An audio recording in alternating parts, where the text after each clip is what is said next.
Po një situatë e vështirë, jo për ne si institucion, por për gjithë qytetarët e Maliqit, të cilat shprehin ngushëllimet për familjen.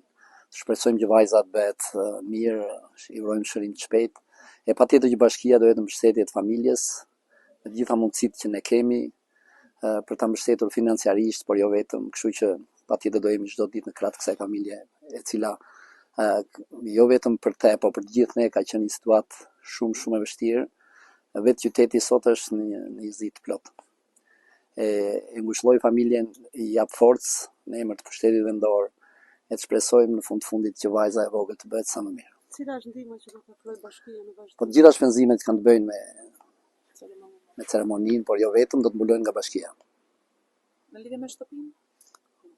Ka detyrime ligjore për te, po patjetër unë do të marr disa nisma time personale me biznese që aty të jetë ndryrja më shpejt, jetë më njëhershme dhe mos presim këto procedurat ligjore që ndonjëherë zgjatin shumë edhe kur rasti është shumë i veçantë dhe ne duhet të ndryjmë a kemi mundësi që nesër.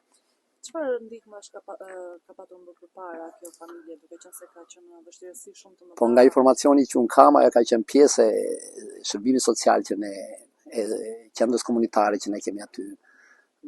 Nuk besoj që aty të mos kemi patur ndihmat e nevojshme, rasti është fatkeq për të qenë sinqert, por ne kemi raste të shumta të tilla të cilat i trajtojmë rast pas rasti, i mbështesim, patjetër që kështu do të vazhdojmë se e kemi në fundit jo vetëm detyrim ligjor, por raste të tilla duhet të jenë një kamban alarmi për të gjithë komunitetet, për të gjitha institucionet, e patjetër edhe për neve. Ndaj edhe ky le të jetë një rast që të na jap një forcë më shumë edhe të marrim masa më të rrepta edhe më të gjera për t'i mbështetur dhe për të marrë nisma që t'i parandalojmë ato çfarë ndodhi.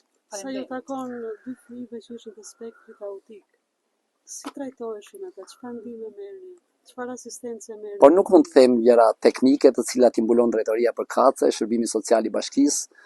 Besoj që vetë punonësit e saj mund të shpjegojnë mollësisht, por di që kanë qenë pjesë e shërbimit tonë social, si me ndihma të ndryshme, si me shërbim psikologjik pranë qendrës sonë, qendrës komunitare, që janë të përhershme, kështu që le të jemi në këtë ditë me ngushëllime për familjen edhe të shpresojmë që vajza e vogël të bëhet mirë.